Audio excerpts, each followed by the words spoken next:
gjithave, mirëmëngjes, mirë se keni ardhur në kanalin tim në një vlog të ri. Ky do jetë një vlog 24 orë dhe do ju marr me vete 24 orarshin tim të fundit, ose më saktë gjithë ditën time, këtu tek rezidenca ime. Këtu tek foleza ime në rezidencën ku unë jetoj, në rezidencën Fole. Është fundjavë dhe të gjithë studentët, 99% e tyre janë larguar dhe kanë shkuar në familjet e tyre dhe unë jam ai 1% edhe ndonjë tjetër që ndodhet akoma këtu për ta kaluar fundjavën këtu.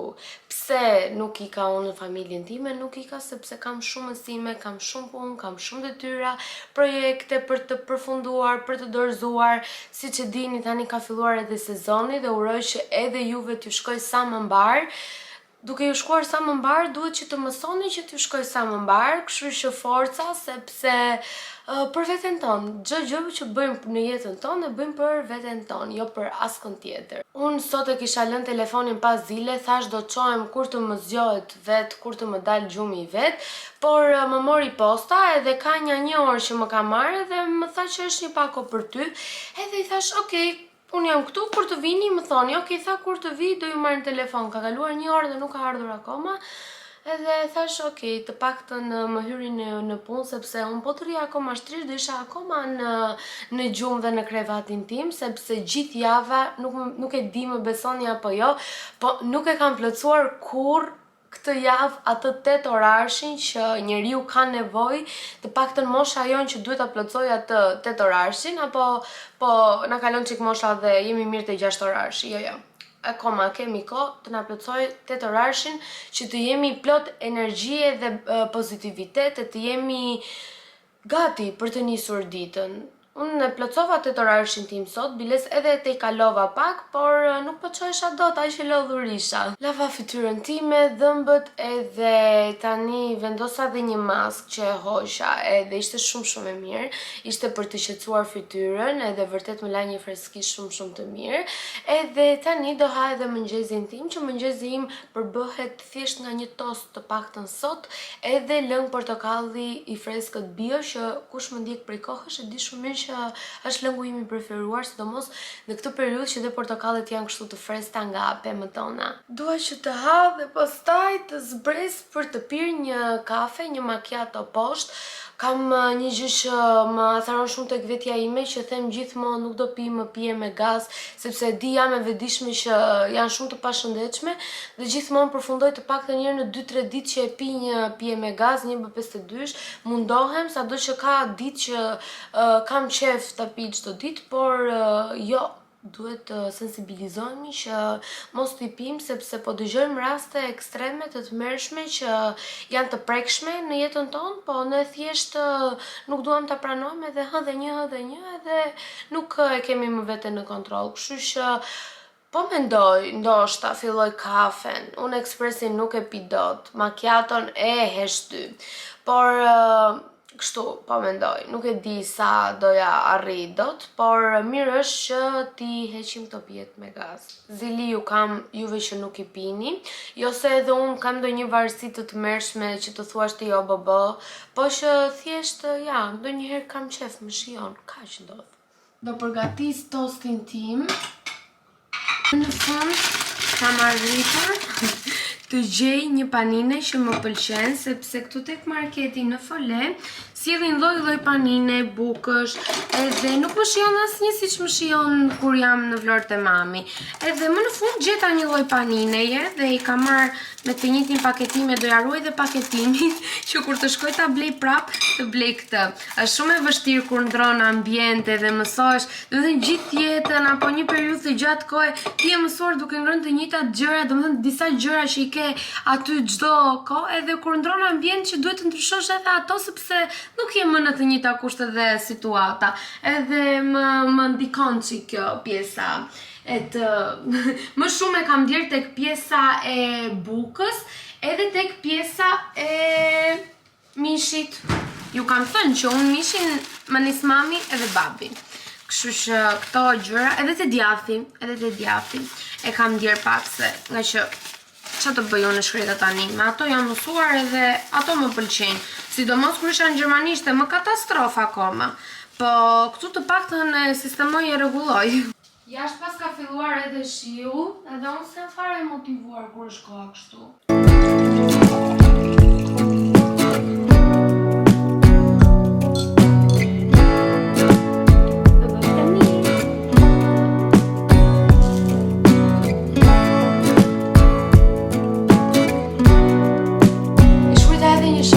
Kam këtë folia, e kam edhe në klasë, e kam edhe shoqë të mirë që e kam njohur edhe kalojmë shumë kohë me njëra tjetrën, edhe për fatin tim të mirë edhe ajo jeton këtu, kështu që i shkruajta edhe asaj edhe do shkojmë bashkë poshtë në një kafe.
Detyrat e mia dhe do të flisja pak për këtë detyrën që e kam në gjeometri deskriptive.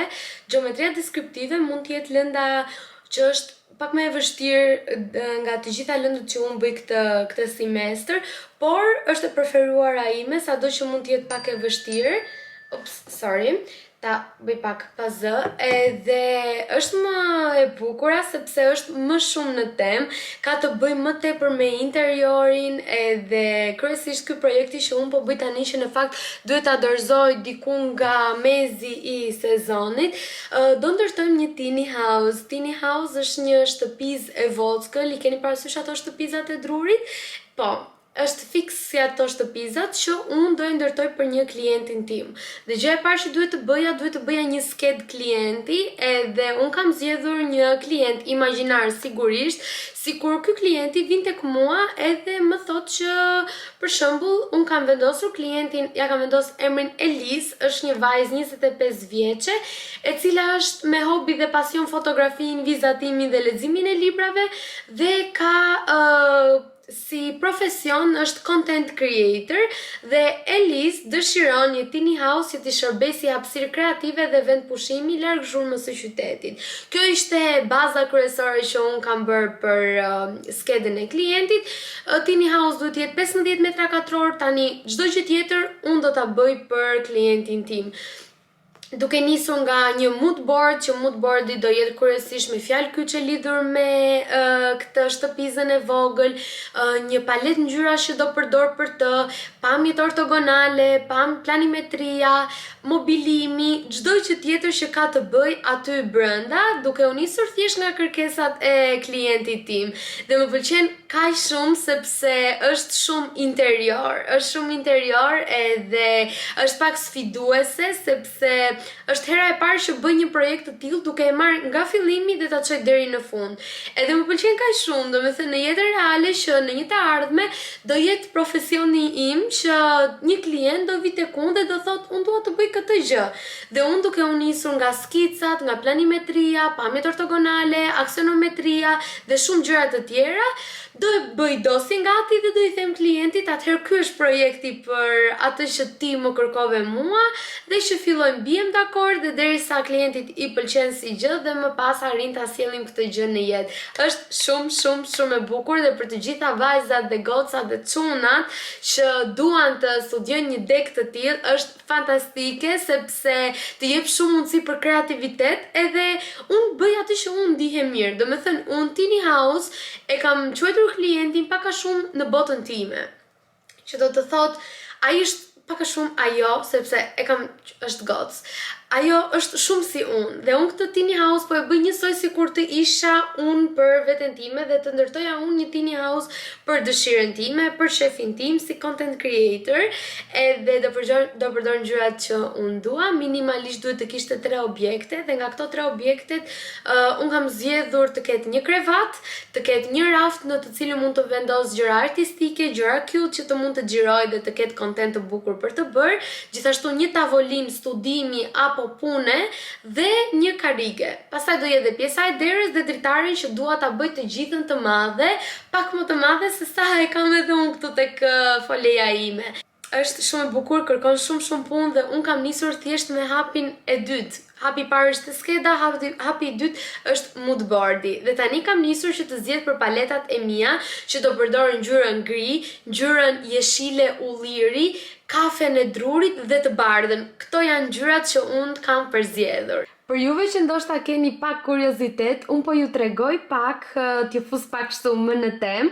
Këto janë pamje ortogonale që janë pamja nga sipër, pamja ballore dhe ansore, dhe duke pasur vetëm këto 3 pamjet këtu, unë do ndërtoj objektin, që kjo këtu është pamja aksionometrike, pra plani i gjithë projekti në 3D, që kryesisht ne tani po punojmë vetëm në fleta, edhe i kam punuar shumë mirë që zysha mi ka korrigjuar. Kjo është pak më e katruar, kështu që mos t'ju konfuzoj shumë, nuk po ua tregoj shumë këtë, t'ju a shpjegoj. Dhe ndërkohë që gjithë semestrin e parë ne kemi punuar në për fleta A3 të mëdhaja me skena, me skica, me plane, me çdo gjë që janë hapat e parë, këtë semestrin e dytë mezi po pres sepse do punojmë me AutoCAD që do t'i sjellim këto në 3D. Shkarkuar një program që quhet Home Planner. Ua super sugjeroj që nëse jeni dhe ju të kësaj fushe, ose arkitektur ose art design, sepse dhe arkitektura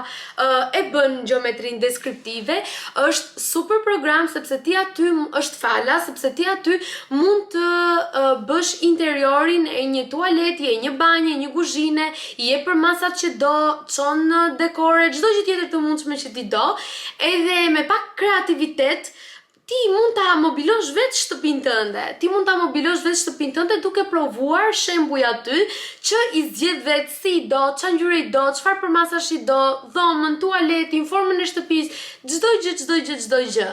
Kështu që është super e bukur, edhe nëse dhe nuk e keni si profesion dhe ju pëlqen të bëni këto interiore dhe gjërat kështu të bukura, ju a super sugjeroj që ta shkarkoni edhe ta keni dhe si një lojë në telefonin tuaj. Ndërkohë që këtu te ky bloku kam hedhur të gjithë idetë e mia të para, në një fletë të tillë kam hedhur të gjitha objektet që unë dua me përmasa, i kam bërë me shkallë zvogëlimi, në mënyrë që t'i vizatoj sakt në fletat e mia dhe të dalë projekti sa më i sakt. Është vërtet shumë kreative, po duhet të jesh edhe shumë precize sepse nuk mund të gabosh, sepse çdo gjë që ne hedhim në letër, ai që do ta ndërtoj krevatin apo edhe raftin, merr për bazë ato që ne japim, të dhënat që ne japim, edhe nëse ne japim diçka gabim, nuk i del projekti në fund ashtu siç duhet.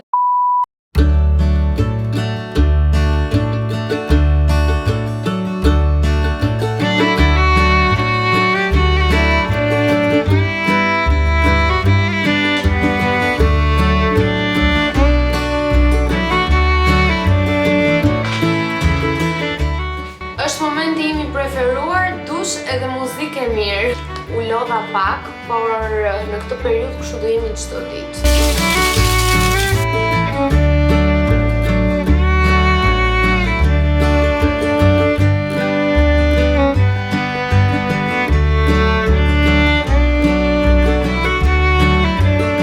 Jashtë po erësohet edhe unë nuk kam ngrënë akoma drekën, kështu që do vendos pak ujë për të zjerë, edhe për të bërë makarona, sepse është gjëja më e thjeshtë dhe më e shpejtë që mund të bëj, edhe të ha kur kam uri, por edhe kur jam e lodhur. Bëni ju që jeni studente larg familjes, a hani, gatoni në shtëpi, hani në mensa, si funksionon? Un kam edhe si funksionon jetën tuaj, domethënë. Un kam edhe mensën këtu poshtë tek foleja, por mendova që të ha vet në shtëpi, duke qenë se kam shumë gjëra këtu, edhe gjithmonë nuk i përfundoj dhe ka raste që shumë gjëra i hedh edhe poshtë. Si mua më pëlqen shumë jeta studentare, më pëlqen kjo privatësia edhe kjo liria e të qenurit në thonjza, sepse unë e lirë kam qenë gjithë jetën time, askush nuk më ka ndaluar për asnjë gjë, po kjo liria e të qenurit vetëm, të jetuarit vetëm, të bërit gjëra si do vet, edhe më ka pëlqyer shumë, të them të drejtën. Por të flas pak për jetën time më shumë personale, fakti që në shkollë nuk është se shkoj vetëm për të kaluar, por pretendoj shumë nga vetja ime, dhe gjithashtu që kam edhe kanalin tim, edhe blogun tim, shumë herë heq dorë nga shumë gjëra, të tipit që nuk kaloj shumë kohë me ta afërmit e mi, sepse nuk kam kohë, nuk dal shpesh për xhiro, për shëtitje, qofte edhe darkave, sepse nuk më del shumë koha, që do me thënë sakrifikoj disa gjëra për të bërë disa gjëra të tjera. Por nuk e di si shkon jeta studentore nga juve, si po e kaloni. Më vin mesazhe nga goca që jetojnë këtu në Tiranë dhe thonë që më pëlqen shumë të ndjek vlogjet e tua, sepse edhe ne jemi studente si ty në Tiranë, pra të reja këtu, edhe motivohen edhe kënaqen nga videot e mia. Edhe në fund të ditës kjo është ajo që unë dua të përcjell. Më duket tani sikur e kam këtë YouTube-in tim, këtë shikueshmërinë time, e kam të ndarë si në dy copëza, që janë nga një anë janë gocat që janë studente dhe nga një anë janë edhe gocat që më kanë ndjekur që në Gjermani, që kanë pas interes për atë jetën atje edhe të bukurën atje, edhe më duket sikur ndonjëherë nuk i balancoj mirë të dyja këto në vlogjet e mia, prandaj do mundohem derisa të gjej atë një balancë të sigurt. Do mundohem që të paktën të bëj edhe video që përfshin këtë lloj kontenti për student life, edhe për në përgjithësi se si duket jeta, edhe për të eti qenurit një studente.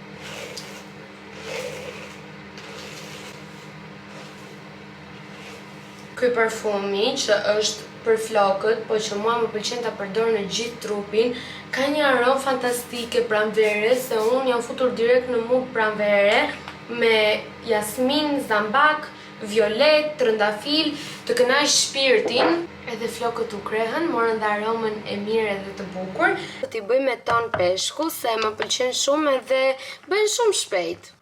Jashtë po erësohet. Amosh, qa po bën? U lodhe sot në punë.